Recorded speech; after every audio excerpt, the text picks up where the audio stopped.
பெரிய ஜாதி எது என்று மோசே சொன்ன ஒரு அருமையான வார்த்தை. ஹல்லேலூயா. அப்போ நம்ம ஆராதிக்கிற தேவன் நமக்கு சமீபம் என்கிற வார்த்தையின்படியாக யாருக்கு அவர் சமீபமாய் இருக்கிறாரா? வேதம் என்ன சொல்லுகிறது? அவரை தொழுது கொள்ளுகிற பிள்ளைகளுக்கு அவர் சமீபமாய் இருக்கிறார். இதுல ஒரு நம்முடைய கர்த்தரும் அருமை இரட்சகருமாகிய இயேசு கிறிஸ்துவின் ஈடு இணையில்லா நாமத்திற்கு ஸ்தோத்திரம் உண்டாவதாக. கர்த்தராகிய இயேசு கிறிஸ்துவே யெகோவா தேவன் சுவிசேஷ ஊழியங்கள் மூலமாக இதை பார்த்து கொண்டிருக்கிற கேட்டுக்கொண்டிருக்கிற அத்தனை கர்த்தருடைய பிள்ளைகளையும் கர்த்தராகிய இயேசு கிறிஸ்துவின் நாமத்தினாலே நாங்கள் வாழ்த்துகிறோம், ஆசீர்வதிக்கிறோம். ஆண்டவருடைய கிருபை உங்களோடு கூட இருப்பதாக. இந்த நாளின் ஆராதனை நாம் ஜெபத்தோடு துவங்குவோமா? எல்லாரும் கண்களை மூடி ஜெபிப்போம். எங்கள் அன்பின் பிதாவே, எங்கள் ஆண்டவராகிய இயேசு கிறிஸ்துவை, நேற்றும் இன்றும் என்றும் மாறாதவரே, மகா பரிசுத்தம் உள்ளவரே, உமக்கு ஸ்தோத்திரம் அப்பா. இல்லாதவைகளை இருக்கிறவைகளை போல அழைத்து எங்கள் கரத்திலே கொடுக்கிறவரே, உமக்கு ஸ்தோத்திரம். எல்லா நாமத்திற்கும் மேலான நாமத்திற்குரியவராய் எங்கள் இயேசு கிறிஸ்துவே, உமக்கு ஸ்தோத்திரம். ஆதியும் அந்தமுமாய் இருக்கிறவரே, உமக்கு ஸ்தோத்திரம். அல்பாவும் ஒமேகாவுமாய் இருக்கிறவரே, உமக்கு ஸ்தோத்திரம் அப்பா. முந்தினவரும் பிந்தினவருமாய் இருக்கிறவரே, உமக்கு ஸ்தோத்திரம். இருக்கிறவரும் இருந்தவரும் வருகிறவருமாகிய சர்வ வல்லமையுள்ள கர்த்தராகிய இயேசு கிறிஸ்துவே, உமக்கு ஸ்தோத்திரம் அப்பா. இது இந்த அருமையான நாளிலே நீர் ஆயத்தமணி கொடுத்திருக்கிற இந்த ஆராதனை அன்பின் கரத்திலே ஒப்பு கொடுக்கிறோம் இயேசுப்பா. உம்முடைய நாமத்தினாலே நாங்கள் கூடி இருக்கிறோம். இந்த ஆராதனை ஆசீர்வதிக்க எங்கள் மத்தியில் இறங்கி வாரும். இறங்கி வந்து விட்டதுக்காய் ஸ்தோத்திரம். இந்த ஆராதனையில் நீர் ஒருவரை மகிமைப்படுவதற்காய் ஸ்தோத்திரம். எல்லா தடைகளை கர்த்தராகிய இயேசு கிறிஸ்து என்கிற உங்க நாமத்தால் கட்டிந்து நாங்கள் அப்புறப்படுத்துகிறோம். நீர் பெருக வேண்டும், நாங்கள் சிறுக வேண்டும். நீர் அப்படியே செய்வதற்காய் உமக்கு ஸ்தோத்திரம். இயேசுவின் நாமத்தினாலே ஆமேன், ஆமேன். ஹல்லேலூயா. ஆண்டவர் நம் ஜெபத்தை கேட்டு இந்த ஆராதனை ஆசீர்வாதத்தை தந்திருக்கிறார். வழக்கத்தின்படியே நாம் ஒரு பாடலின் 3 சரணங்களை பாடி நாம் இயேசப்பாவுடைய நாமத்தை உயர்த்துவோம். இயேசுவின் நாமமே மேலானது என்கிற ஒரு அருமையான பாடலை பாடி அவருடைய நாமத்தை உயர்த்துவோம். ஹல்லேலூயா. இயேசுவின் நாமமே மேலானது, வானிலும் பூவிலும் உயர்வானது, அது தேனிலும் மதுரமானது, அது தேனிலும் மதுரமானது. இயேசுவின் நாமமே மேலானது, வானிலும் பூவிலும் உயர்வானது, அது தேனிலும் மதுரமானது, அது தேனிலும் மதுரமானது. பாவம் போக்கும் பயங்கள் போக்கும் வல்ல நாமத்தை பாட பாட உள்ள மகிழுதே. பாவம் போக்கும் பயங்கள் போக்கும் வல்ல நாமத்தை பாட பாட உள்ள மகிழுதே. அன்பாலானது, அருமையானது, பாசமுள்ள இயேசு நாமமே. அன்பாலானது, அருமையானது, பாசமுள்ள இயேசு நாமமே. இயேசுவின் நாமமே மேலானது, வானிலும் பூவிலும் உயர்வானது, அது தேனிலும் மதுரமானது, அது தேனிலும் மதுரமானது. பாவம் போக்கும் பயங்கள் போக்கும் வல்ல நாமத்தை பாட பாட உள்ள மகிழுதே. பாவம் போக்கும் பயங்கள் போக்கும் வல்ல நாமத்தை பாட பாட உள்ள மகிழுதே. புனிதமானது, மகிமையானது, போற்றி பாடும் இயேசு நாமமே. புனிதமானது, மகிமையானது, போற்றி பாடும் இயேசு நாமமே. இயேசுவின் நாமமே மேலானது, வானிலும் பூவிலும் உயர்வானது, அது தேனிலும் மதுரமானது, அது தேனிலும் மதுரமானது. கோடி கோடி துதிகள் சொல்லி பாடி மகிழுவோம். தேடி வந்த தெய்வ நாமத்தை. ஆமென். கோடி கோடி துதிகள் சொல்லி பாடி மகிழுவோம். தேடி வந்த தெய்வ நாமத்தை. அருமையானது, இனிமையானது, பாசமுள்ள இயேசு நாமமே. ஆமென். எல்லாருமாக அருமையானது, இனிமையானது, பாசமுள்ள இயேசு நாமமே.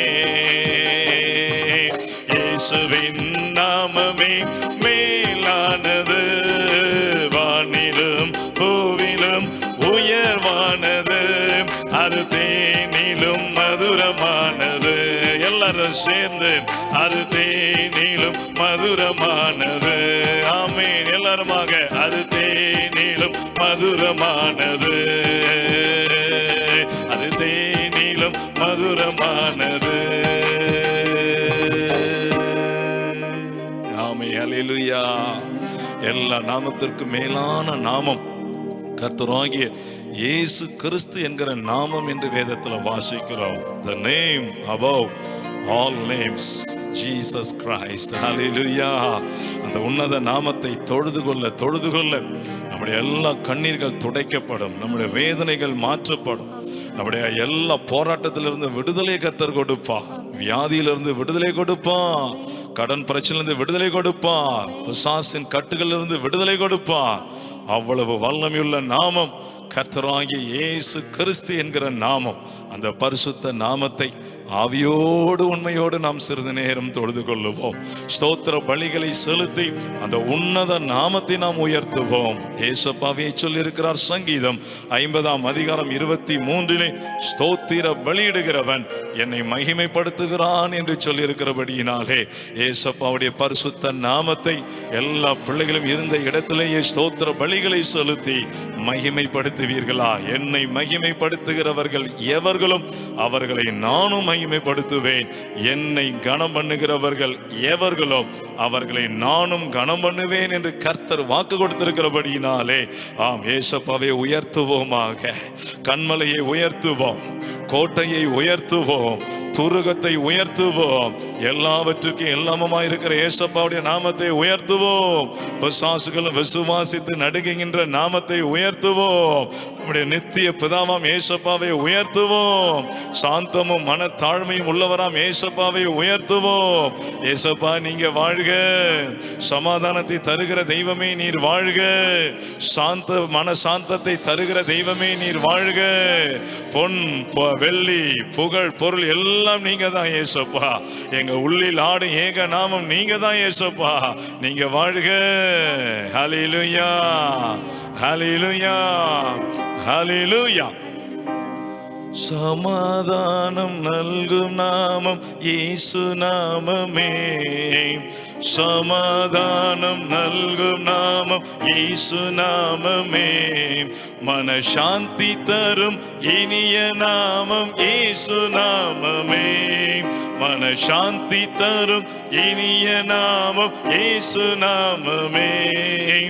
இயேசு நாமமே, இயேசு நாமமே, கிறிஸ்தேசு நாமமே.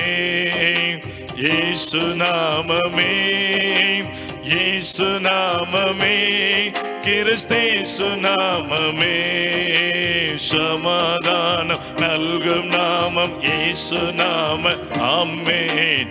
சமாதானம் நல்கும் நாமம் இயேசு நாமமே.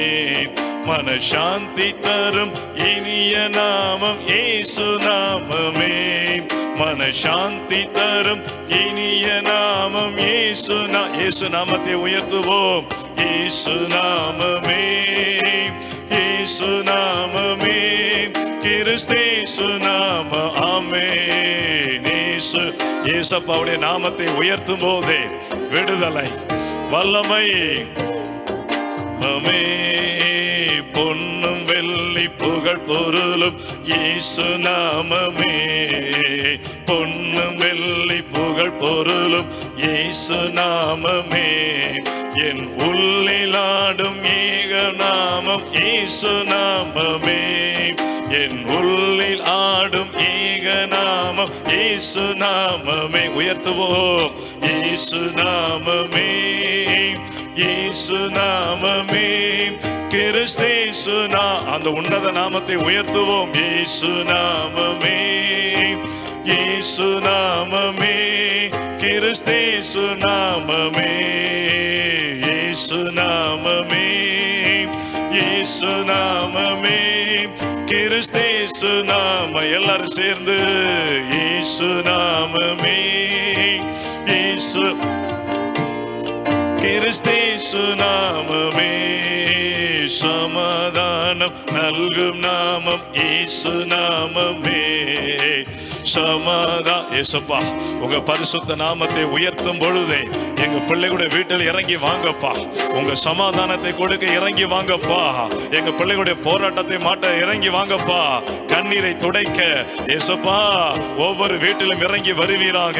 உங்களுடைய அபிஷேகத்தால் நிரப்பப்பட ஒவ்வொரு வீட்டிலும் இறங்கி வாங்கப்பா. எல்லா கட்டுகளை கட்டவிழ்க்கிற நாமம் இயேசுவின் நாமம். என் நாமத்தினாலே நீங்கள் பிசாசுகளை துரத்துவீர்கள் என்ற அதிகாரத்தை கொடுத்திருக்கிறீரே. இயேசு கிறிஸ்துவின் நாமத்தினாலே எங்கள் பிள்ளைகளுக்கு விரோதமாய் எழும்புகிற அத்தனை சத்துருவின் கிரியைகள் அழிக்கப்படட்டும். இன்றைக்கு ஒரு பெரிய மகிமை காண்பார்களாக, பெரிய சந்தோஷத்தை காண்பார்களாக, பெரிய விடுதலை பெற்றுக்கொள்ளட்டும் இயேசுவின் நாமத்தினாலே. இயேசு நாமமே, இயேசு நாமமே, கிறிஸ்தேசு நாமமே. ஹல்லேலூயா. இந்த இயேசப்பாவுடைய நாமம் உங்களை விடுதலையாக்கி இருக்கிறது. ஆண்டவருடைய நாமம் உங்கள் மூலமா மகிமைப்பட போகிறது. தொடர்ந்து அப்படியே நாம் தேவனுடைய வார்த்தைக்குள்ளாய் நாம் கடந்து செல்லுவோம். சங்கீதம் 119வது அதிகாரம் 151 வசனத்தை நான் வாசிக்கிறேன். பழைய ஏற்பாடு பக்கம் 750வது பக்கத்தில் எழுதப்பட்ட வசனத்தை நான் வாசிக்கிறேன். சங்கீதம் 119வது அதிகாரம் 151 வசனம். தாவீது சொன்ன ஒரு அருமையான ஒரு வார்த்தை. கர்த்தாவே, நீர் சமீபமாய் இருக்கிறீர், உமது கற்பனைகள் எல்லாம் உண்மை என்பதே. ஜெபிப்போம். எங்கள் அன்பின் பிதாவே, எங்கள் ஆண்டவராகிய இயேசு கிறிஸ்துவின் அருமையான நல்ல நாளிலே உம்முடைய அபிஷேகம் பண்ணப்பட்ட வார்த்தைகளை வாசித்திருக்கிறோம். வழக்கத்தின்படியே வாசிக்க மட்டும்தான் எங்களுக்கு தெரியும். இதற்கேற்ற வியாக்கியானத்தை அடிமையை மறைத்து நீங்க வெளிப்படுத்துங்க, நீங்க பேசுங்க. நாங்கள் யாவரும் கேட்கிறோம் இயேசுவின் நாமத்தினாலே. ஆமேன், ஆமேன். ஹல்லேலூயா. இங்கு கர்த்தருடைய தாசனாகிய தாவீது நாம் ஆராதிக்கிற தெய்வம் எப்படிப்பட்ட தேவனாய் இருக்கிறார் என்ற ஒரு அருமையான வார்த்தையை தான் நீங்க எழுதி வைக்கிறதை பார்த்திருக்கிறோம். என்ன சொல்றார் அவரு? கர்த்தாவே, நீர் சமீபமாய் இருக்கிறீர் என்று அவர் சொல்லுகிறார். தொடர்ந்து ஏசாயா 55ஆம் அதிகாரம் 6ஆம் வசனத்தில் கர்த்தருடைய தீர்க்கதரிசியாகிய ஏசாயாவும் சொல்ல அருமையான ஒரு வார்த்தை, ஜோடி வசனம். அவர் சமீபமாய் இருக்கிறார், அவர் சமீபமாய் இருக்கையில் அவரை நோக்கி கூப்பிடுங்கள் என்று ஏசாயா தீர்க்கதரிசி சொல்லுகிறதை பார்க்கிறோம். ஹல்லேலூயா. தொடர்ந்து அப்போஸ்தலர் 17ஆம் அதிகாரம் 27ஆம் வசனத்தை மட்டும் நாம் வாசிப்போம். அப்போஸ்தலர் 17ஆம் அதிகாரம் 27ஆம் வசனத்தில் எவ்வளவு அருமையாக எழுதப்பட்ட ஒரு வார்த்தை. கர்த்தராகிய தம்மை அவர்கள் தடவியாகிலும் கண்டுபிடிக்கத்தக்கதாக தம்மை தேடும்படிக்கு அப்படி செய்தார். அவரை குறித்து எழுதப்பட்டிருக்கிறது, அவர் இயேசு கிறிஸ்துவாகிய அவர் நம்மில் ஒருவருக்கும் தூரமானவர் அல்லவே என்று எழுதப்பட்டிருக்கிறது. ஹல்லேலூயா. உங்கள் விசுவாசத்தை தட்டி எழுப்பட்டும். இயேசு கிறிஸ்து சமீபமாய் இருக்கிறார் என்கிற அந்த அருமையான வசனங்கள் நமக்கு சந்தோஷத்தை கொடுக்கட்டும். நாம் சில நேரத்தில் அறியாமல் அவர் தூரமாய் இருக்கிற தேவனை போல நாம் பேசி விடுகிறோம். நம்முடைய வார்த்தை அப்படியாக பேசி விடுகிறது. அதை இந்த நாளிலிருந்து நிறுத்தி கொள்ளுவோம். நாம் அறிந்து கொண்ட ஒரு காரியம், நாம் ஆராதிக்கிறவர் சமீபமாய் இருக்கிற தேவனாய் இருக்கிறார். ஹல்லேலூயா. அப்படியானால் எப்பொழுதுமே சொன்ன மாதிரி கண்டிஷனல் பிளஸிங்ஸ் தானே. அவர் யாருக்கு சமீபமாய் இருக்கிறார்? மிக முக்கியமான ஒரு 3 வசனங்களை நாம் இன்றைக்கு தியானம் பண்ண போகிறோம். அதில் முதலாவது காரியம்தான் மிக மிக முக்கியமான ஒரு காரியம். அதை நாம் வாசிப்போம். உபாகமம் 3ஆம் அதிகாரம் 7ஆம் வசனம், அதாவது பக்கம் 228ஆம் பக்கத்தில் எழுதப்பட்ட வார்த்தையை நான் வாசிக்கிறேன், நீங்க நன்றாக கேளுங்கள். அருமையா எழுதப்பட்ட வார்த்தை: நம்முடைய தேவனாகிய கர்த்தரை நாம் தொழுது கொள்ளுகிற போதெல்லாம் அவர் நமக்கு சமீபமாய் இருக்கிறது போல தேவனை இவ்வளவு சமீபமாய் பெற்றிருக்கிற வேறு பெரிய ஜாதி எது என்று மோசே சொன்ன ஒரு அருமையான வார்த்தை. ஹல்லேலூயா. அப்போ நம்ம ஆராதிக்கிற தேவன் நமக்கு சமீபம் என்கிற வார்த்தையின்படியாக யாருக்கு அவர் சமீபமாய் இருக்கிறாரா? வேதம் என்ன சொல்லுகிறது? அவரை தொழுது கொள்ளுகிற பிள்ளைகளுக்கு அவர் சமீபமாய் இருக்கிறார். இதுல ஒரு பெரிய ஒரு வெளிப்பாடு பாருங்களேன். எதை நாம் தொழுது கொள்ள வேண்டும், எப்படி நாம் தொழுது கொள்ள வேண்டும் என்பதை இன்றைக்கு நாம் கற்றுக்கொள்ள போகிறோம். ரோமர் 10ஆம் அதிகாரம் 12ஆம் வசனத்தில் அவரை தொழுது கொள்ளுகிற பிள்ளைகள் குறித்து எழுதப்பட்டிருக்கிறது. கர்த்தர் தம்மை தொழுது கொள்ளுகிறவர்களுக்கு எப்படிப்பட்ட தேவனாய் இருக்கிறாராம்? ஐஸ்வர்ய சம்பன்னராய் இருக்கிறார் என்று சொல்லப்பட்டிருக்கிறது. ஹல்லேலூயா. ஆம், அவரை தொழுது கொள்ளுகிற பிள்ளைகளுக்கு அவர் ஐஸ்வர்ய சம்பன்னர். எதை தொழுது கொள்ள வேண்டும்? அதுதான் இன்றைக்கு மிக முக்கியமான ஒரு காரியம். ரோமர் 10ஆம் அதிகாரம் 13ஆம் வசனம் 219வது பக்கத்தில் எழுதப்பட்டிருக்கிறது. கர்த்தர் தம்முடைய நாமத்தை தொழுது கொள்ளுகிறவன் எவனோ அவன் ரட்சிக்கப்படுவான் என்று கர்த்தர் சொல்லியிருக்கிறார். ஹல்லேலூயா. நாம் தொழுது கொள்ள வேண்டும். எதை தொழுது கொள்ள வேண்டும்? கர்த்தருடைய நாமத்தை நாம் தொழுது கொள்ள அழைக்கப்பட்டிருக்கிறோம். ஹல்லேலூயா. இன்றைக்கு இதுல தான் ஒரு பெரிய மன போராட்டம், பெரிய மன வருத்தம். கிறிஸ்தவ உலகத்திலே காணப்படுகிற ஒரு பெரிய ஒரு குளறுபடி அந்த நாமத்தை குறித்து தான் குளறுபடி. நம்முடைய தேவனுடைய நாமம் என்ன என்பதை நாம் அறிந்து கொள்ள தவறி விடுகிறோம். அதை குறித்து நாம் சரியான ஒரு எப்படி சொல்வது, அது ஒரு முக்கியத்துவம் கொடுக்கிறது போல நமக்கு தெரியவில்லை. ஆனால் அதில் தான் அத்தனை ஆசீர்வாதங்களையும் வைத்திருக்கிறார். நாமத்தை தொழுது கொள்ளுகிறவன் எவனோ அவன்தான் ரட்சிக்கப்படுவான் என்று சொல்லப்பட்டிருக்கிறது. அந்த நாமம் என்ன? வேதத்துல பாத்தீங்கன்னா கர்த்தர் பழைய ஏற்பாடு காலத்திலிருந்து புதிய ஏற்பாடு காலம் மட்டுமாக அநேக நாமங்களை தனக்கு எடுத்துக்கொண்டார். ஒரு பரிசுத்தவான் இடத்தில் பேசும்போது அவர் சொன்ன வார்த்தை, ஐயா, கிட்டத்தட்ட 950க்கு மேலாக அவர் அநேக நாமத்தில் வெளிப்பட்டிருக்கிறார். ஆனால் இவைகள் எல்லா நாமத்திற்கும் மேலான நாமத்தை நாம் தொழுது கொள்ள அழைக்கப்பட்டிருக்கிறோம். ஹல்லேலூயா. அந்த நாமம் நமக்கு எல்லாருக்கும் தெரியும். பிலிப்பியர் 2ஆம் அதிகாரம் 10-11ஆம் வசனத்தை நீங்க வாசித்து பார்த்தீர்களே ஆனால் எல்லா நாமத்திற்கும் மேலான நாமம் கர்த்தராகிய இயேசு கிறிஸ்து என்கிற நாமமே. ஹல்லேலூயா.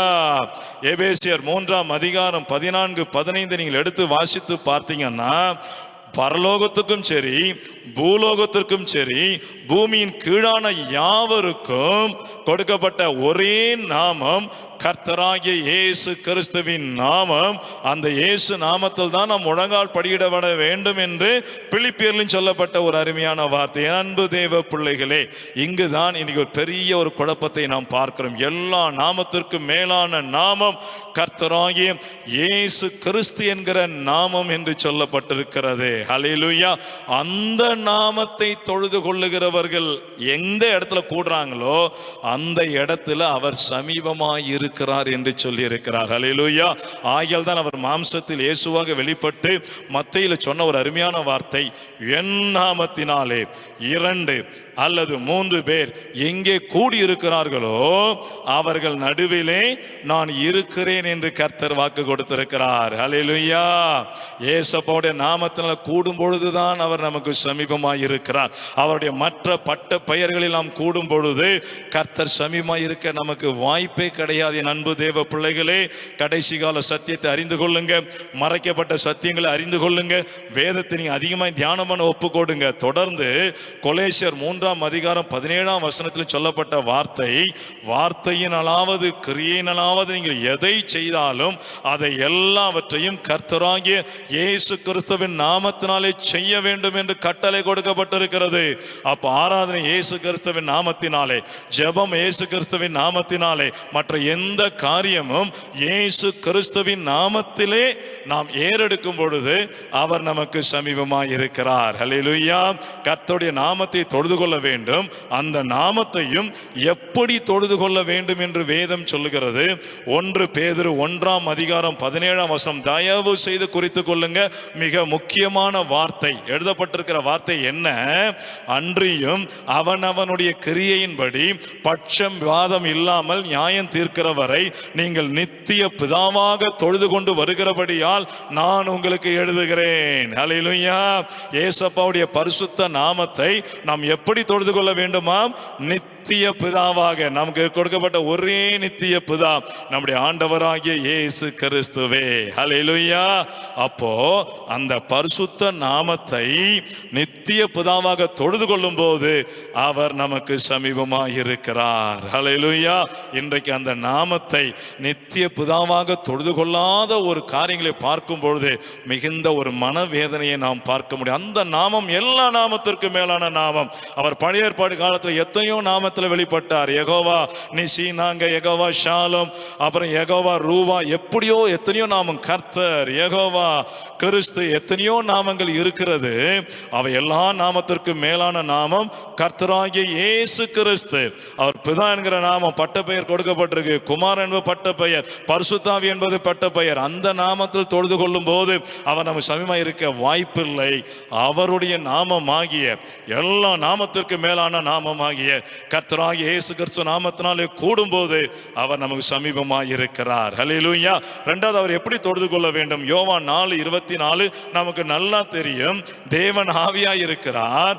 அவரை ஆவியோடும் உண்மையோடும் நாம் தொழுது கொள்ள வேண்டும் என்று சொல்லப்பட்டிருக்கிறது. இது உங்களுக்கு எல்லாருக்கும் தெரிந்த வசனம். அப்போ அவர் ஆராதிக்கும் பொழுது, நித்திய பிதாவாக ஆராதிக்கும் பொழுது ஆவியோடு ஆராதிக்கணும். அந்த ஆவியோடு ஆராதிக்கிறது தான் நீங்கள் 1 கொரிந்தியர் 14 வாசித்து பாருங்க.